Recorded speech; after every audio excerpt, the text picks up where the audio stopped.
Ya, como digo, como continuación de esto, estamos analizando, en resumen, por ejemplo, ahora vamos a ver el dolo, el concepto, ámbitos de aplicación, la clasificación, los requisitos, eso tienen que manejarlo sine qua non, para que vise el consentimiento, la prueba, la sanción, la acción del dolo, el dolo, la mala fe, el fraude y el error. Ahora, el concepto del legal del artículo 44 doctrinario es la voluntad deliberada y precisa de crear un hecho lesivo de orden público y del derecho ajeno. Celebración en los ámbitos que se dan puede darse, por ejemplo, en un acto o contrato, una maquinación fraudulenta destinada a provocar un error en otra persona y con ello determinarla a consentir en un acto jurídico. ¿Ya? Ejecución de los contratos, ¿ya? Delitos civiles, ¿ya? No en matrimonio como el artículo 8 de la Ley de Matrimonio Civil, reconocimiento de filiación, artículo 202. Hay un dolo bueno y un dolo malo. Habla del bueno Bodamejo cuando menciona que es sagaz y astuta precaución con que cada uno suele defender su derecho y evitar un detrimento o perjuicio que le amenace por engaño de un tercero, rivalidad de astucias. Y el malo, el artículo 44, hay un dolo positivo, dolo negativo, dolo principal y dolo incidental. Principal determina a una persona a consentir. Incidental solo conduce a consentir en condiciones más gravosas, ¿ya? Por otra parte, hay ciertos requisitos para que vicie el consentimiento del 1458, principal. Dolo incidental solo da acción de perjuicios y puede ser obra de una de las partes solo en actos bilaterales, ¿ya? Actos unilaterales solo requiere ser principal. Ahí tenemos el artículo 968, número 4, indignidad para suceder del que obtiene una disposición, y el 1237, repudiación de una asignación, ya son actos unilaterales, ¿ya? Por otra parte, también tenemos la prueba, ¿ya? Cualquier medio, por regla general, no se presume, el 1459, 706, ¿ya? No se puede condonar anticipadamente, eso es muy importante. Y la sanción, el dolo principal y obra de una de las partes, nulidad relativa. Ya, otros casos de indemnización de perjuicio contra el que lo fraguó por el total, contra los que se aprovecharon hasta la concurrencia del provecho. Acción del dolo, legitimación activa, caso un titular, la víctima. Quien lo fraguó puede alegarlo. Prescripción, 4 años desde la celebración del acto, artículo 1691, inciso segundo.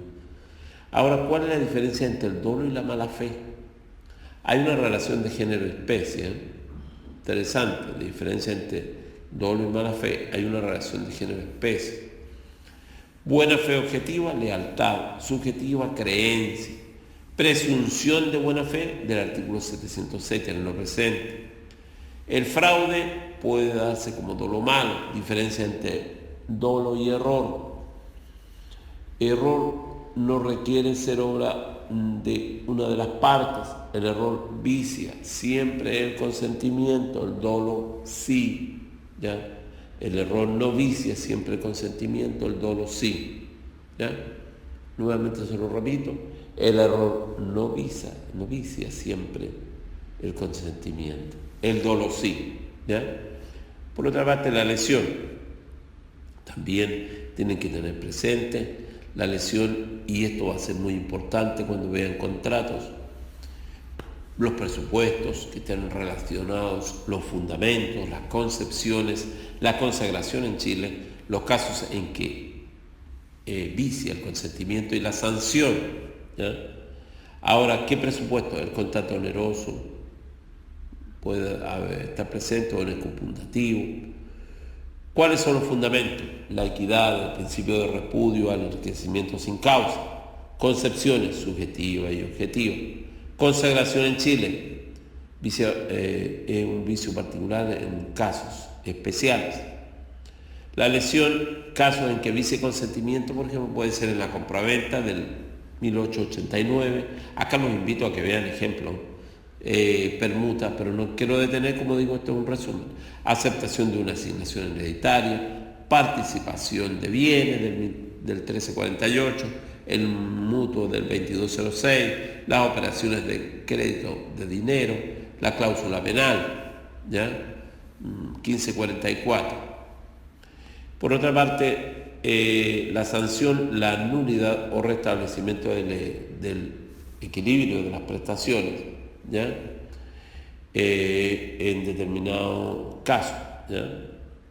Por otra parte, la capacidad. En este sentido es bien importante tenerlo presente, es todo un gran tema que hay que analizarlo cuidadosamente. El concepto, la capacidad de goce, la capacidad de ejercicio, la formalidad habilitante y las sanciones unen todos estos temas, y la cadena, siempre si le tocan capacidad, ya tienen que estar pensando en estos 5 temas, ¿ya? O subtemas, como quiera usted llamarlo, según su planificación de estudio. Ya, el concepto, la aptitud legal de una persona para adquirir derechos y ejercitarlos por sí, sin el ministerio de autorización de otra persona. La capacidad de goce, ya, atributos de personalidad, incapacidades especiales, incapacidades para suceder del 963 y el 965. ¿Ya? Capacidad de ejercicio, el 1445, inciso segundo, es la regla. Las incapacidades de ejercicios pueden ser absolutas, del 1447, inciso 1 y 2. Aquí tenemos presentes a los dementes, los impúberes, los sordomudos, que no pueden darse a entender claramente, ¿ya? Las relativas, menores adultos, artículo 26, disipadores bajo interdicción de administrar lo suyo, y el decreto de interdicción. Ya, ahora la capacidad, las formalidades habilitantes. Las formalidades habilitantes en actos relativamente incapaces, representación legal, autorización del representante legal, en relaciones con el peculio profesional. Los incapaces absolutos solo pueden actuar por medio de un representante legal. Las incapacidades especiales, ¿ya? Aquí tenemos el artículo 1796.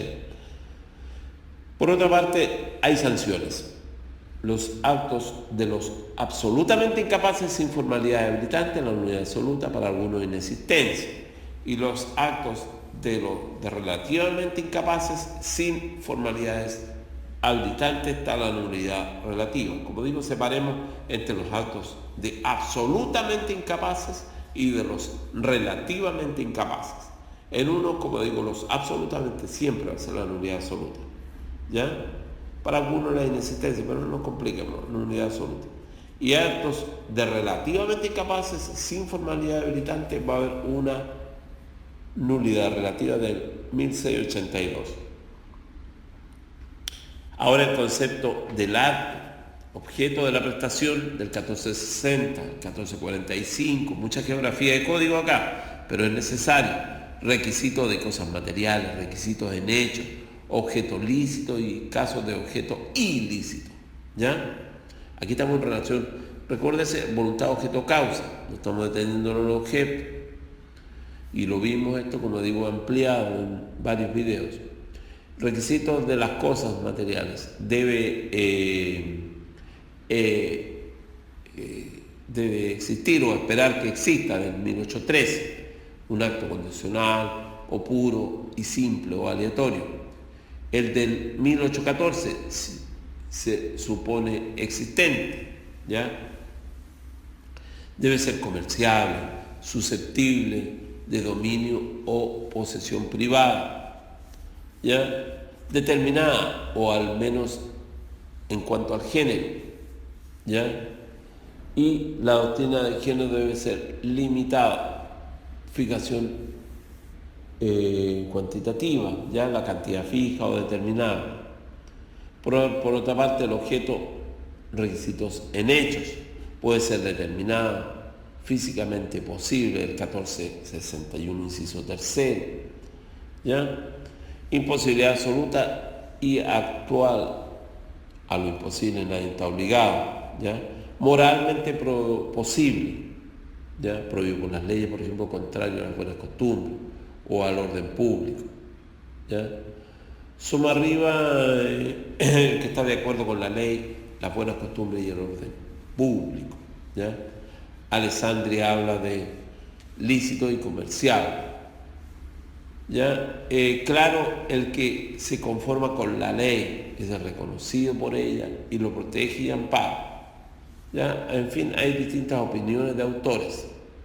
El objeto ilícito, actos contrarios al derecho público chileno, derecho a suceder por causa de muerte a una persona viva, enajenación de las cosas enumeradas del 1464, actos contrarios a la moral, deudas contraídas en los juegos de azar, actos prohibidos por la ley, ¿ya?